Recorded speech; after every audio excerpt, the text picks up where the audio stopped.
밤 10시 50분 112 신고센터에 한 여성의 다급한 목소리가 들렸습니다. 저 지금 성폭행하는 거 있거든요.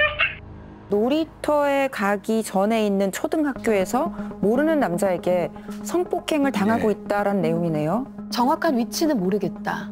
현재 스카치 테이프 붙이는 소리가 난다. 굉장히 위급한 상황 같은데 휴대전화 위치를 추적하면 되는 거 아닌가요?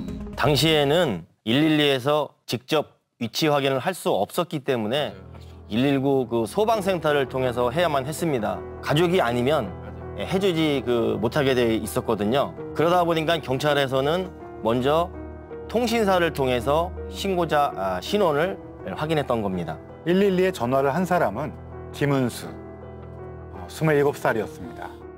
얼마 전에 취업을 해가지고 수원에 있는 언니 집에서 살고 있는 상태였습니다.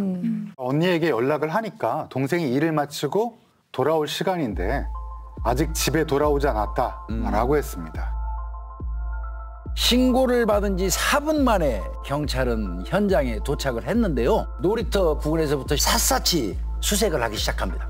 은수 씨 언니가 119에 요청해서 휴대전화 위치를 확인도 했습니다. 이때부터 경찰을 추가 배치해서 수색을 기주국 반경 안에 있는 불 켜진 주택, 상가, 폐가까지 구석구석 찾아다녔습니다.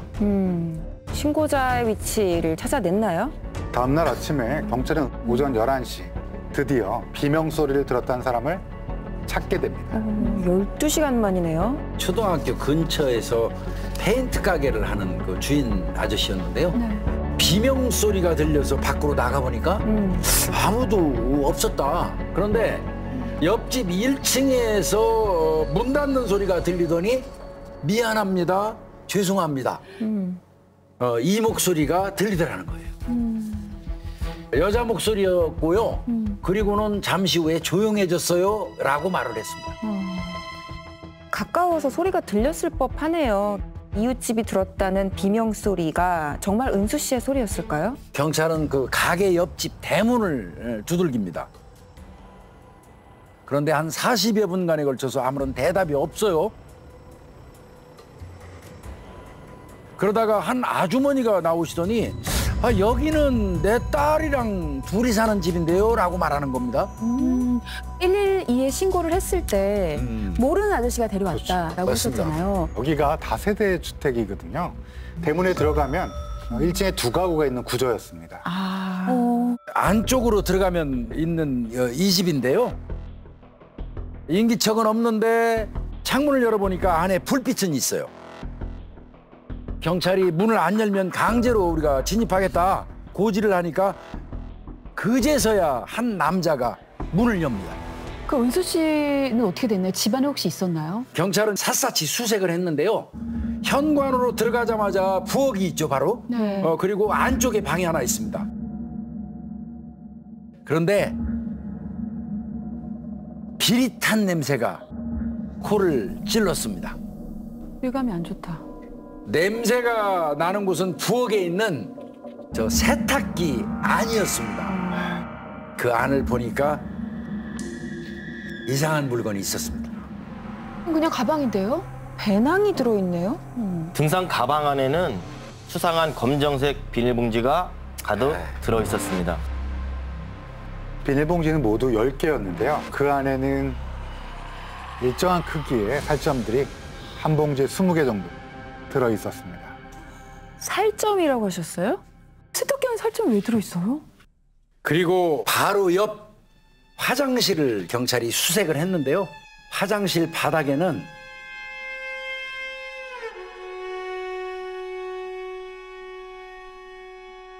이불이 이렇게 덮여 있었습니다.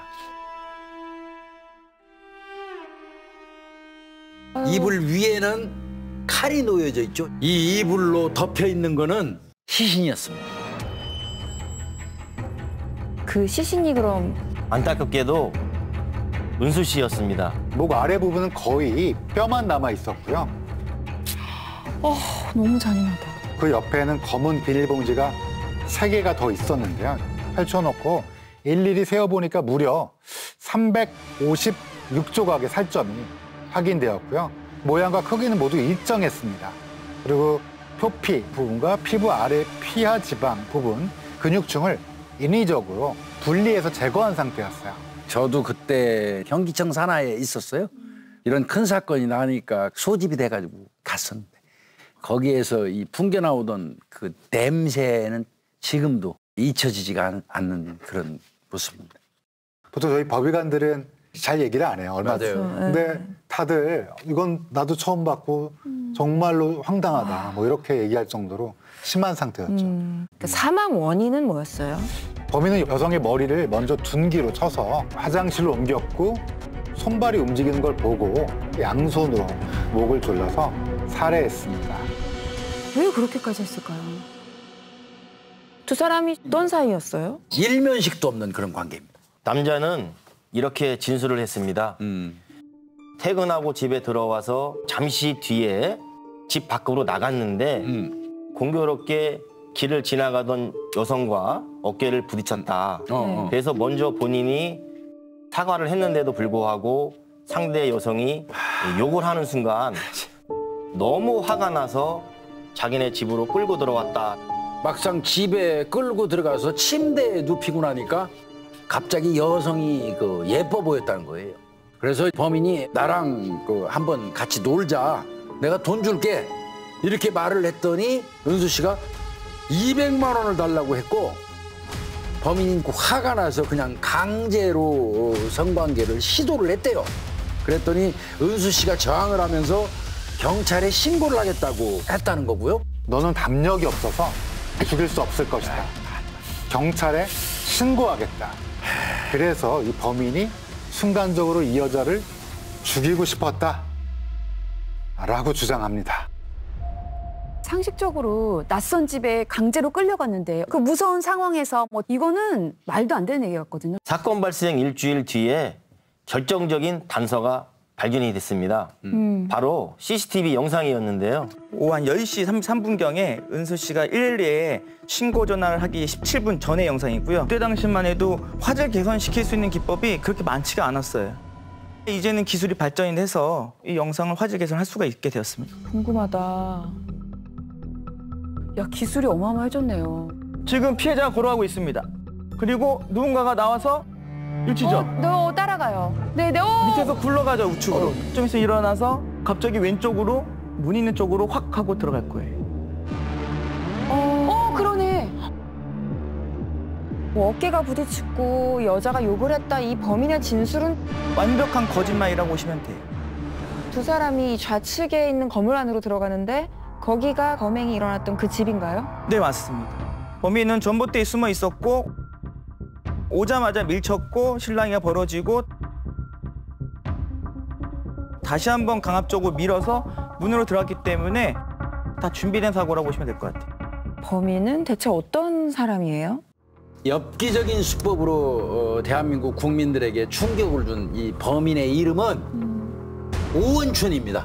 살인 등의 혐의로 기소된 오원춘은 자신의 집 앞에서 귀가하던 20대 여성을 성폭행하려다 실패하자 살해하고 시신을 훼손한 혐의로 구속 기소됐습니다.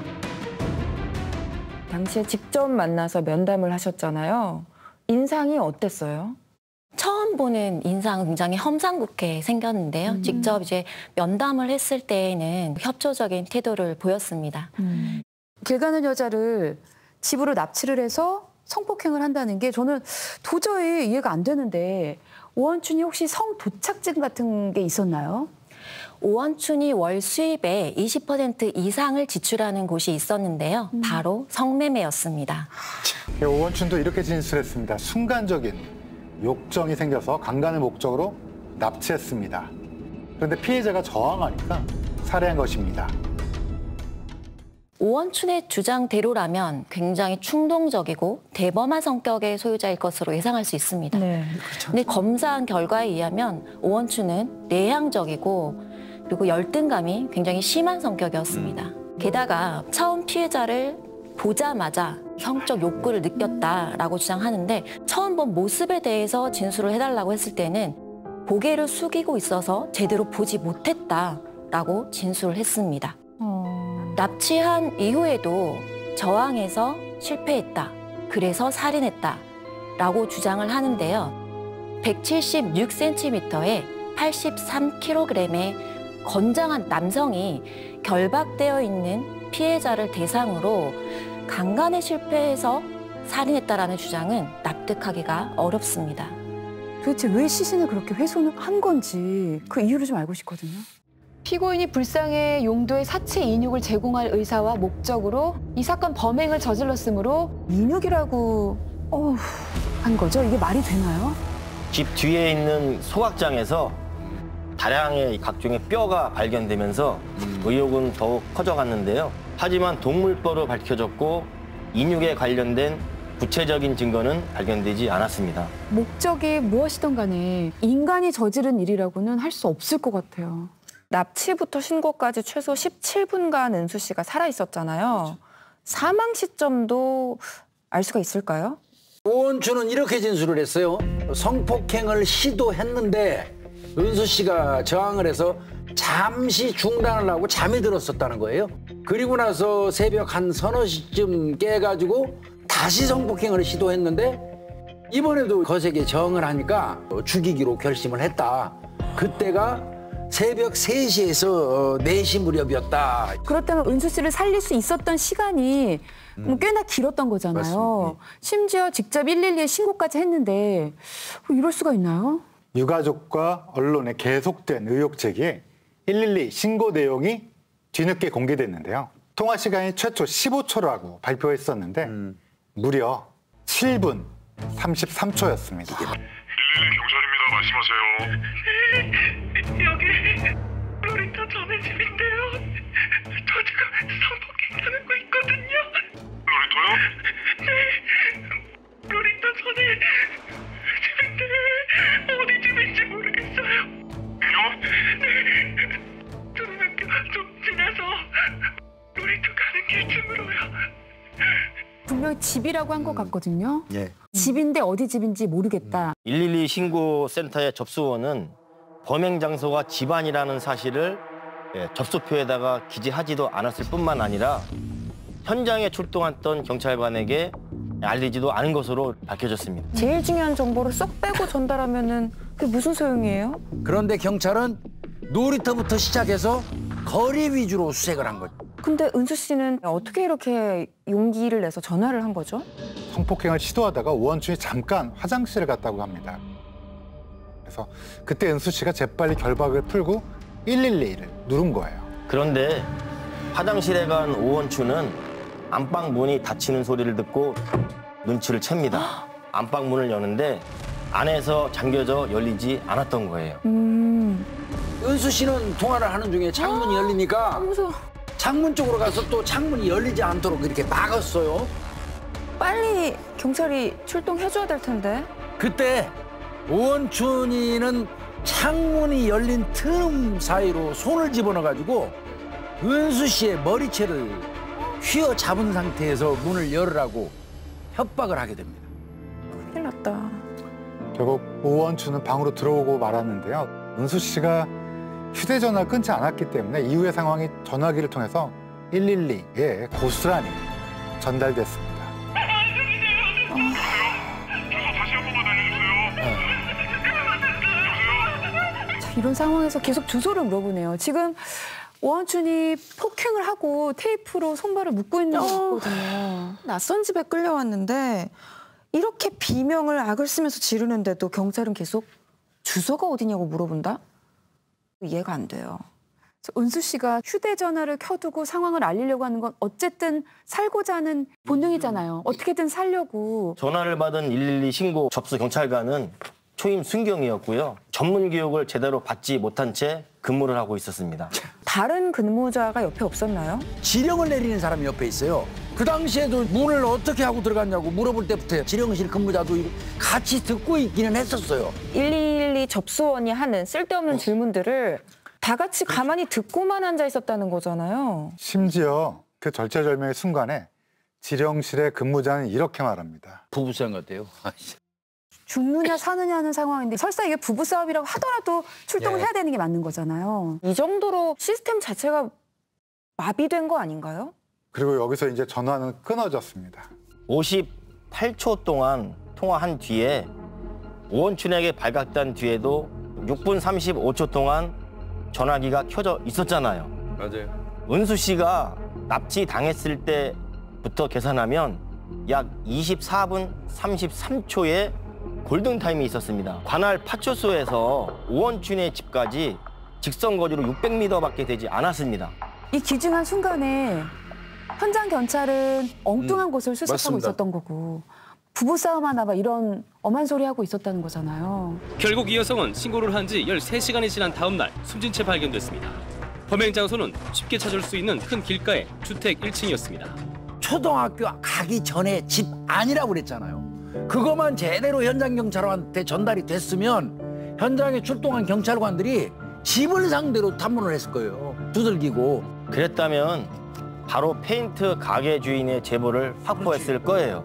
결정적인 제보를 한 페인트 가게는 오원춘 집 현관에서 불과 3m 거리에 있었으니까요.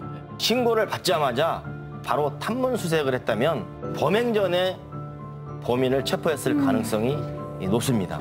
실제로 신고 다음 날 제대로 탐문 수사를 시작한 지 30분 만에 그렇죠. 금방 했죠. 페인트 가게 주인에게 제보를 받았어요. 왜 제대로 탐문 수사를 한 게 다음 날이 되어서야 이루어진 거죠? 형사계단이 다음 날 새벽 06시경에 신고 녹취 파일을 들었고 그때 형사과장한테 보고를 했다는 겁니다. 그때 강력팀 전원이 동원이 됐고 그때부터 초등학교에서부터 기지국이 있는 은행 부근까지 수색 범위를 이제 좁혀서 탐문을 했다는 겁니다. 그러니까 강력 사건이라고 판단이 되면 그 경찰서 강력팀 형사과장 수사과장한테 바로 직구하도록 돼 있어요.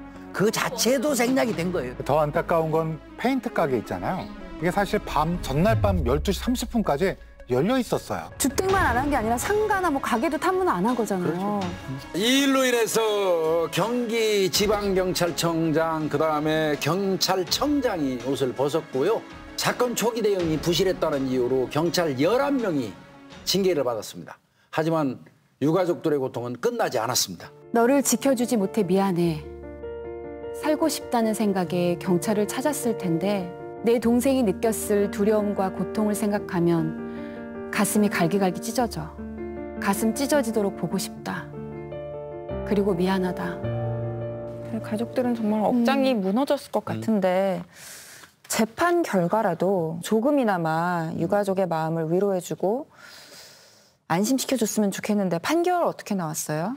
지난 1월 1심 재판에서 사형이 선고된 오원춘에 대해 2심 재판부는 계획된 범행이 아니고 교화가 가능하고 또 인육 제공 목적의 증거가 없다며 형량을 낮춘 겁니다. 어떤 근거로 교화가 가능하다는지를 좀 얘기해 줬으면 좋겠어요. 변수 씨가 112에 전화를 한 건 경찰이 나를 구하러 와줄 거라고 믿었기 때문이잖아요. 은수 씨를 죽인 범인은 오원춘이지만 저는 국가가 죽였다고 해도 과언이 아닐 거란 생각이 듭니다. 유가족은 국가를 상대로 3억 6천만 원의 손해배상을 청구했고 일부 승소 판결을 받았습니다. 재판부는 경찰의 신고 내용의 심각성을 제대로 전달받았다면 피해자를 생존 상태로 구출할 수 있었을 것이라고 판단했습니다. 나라에 국가에 경찰이 존재하는 그 이유는 국민의 생명과 재산을 지키기 위한 겁니다. 경찰이 존재해야 되는 이유, 본분을 망각하지 않았으면 좋겠습니다. 사건 초기에만 해도 경찰은 안타깝지만 최선을 다한 수사였다라고 했습니다. 하지만 피해자는 충분히 살릴 수 있는 목숨이었죠. 다시 한번 억울하게 목숨을 빼앗긴 고인의 안식을 기원합니다. 난 진짜 이해가 안 돼. 경찰이 진짜 너무하지 않아요? 듣다 보니까 화가 나지 않아요? 경찰이 도대체 누구예요? 나 진짜.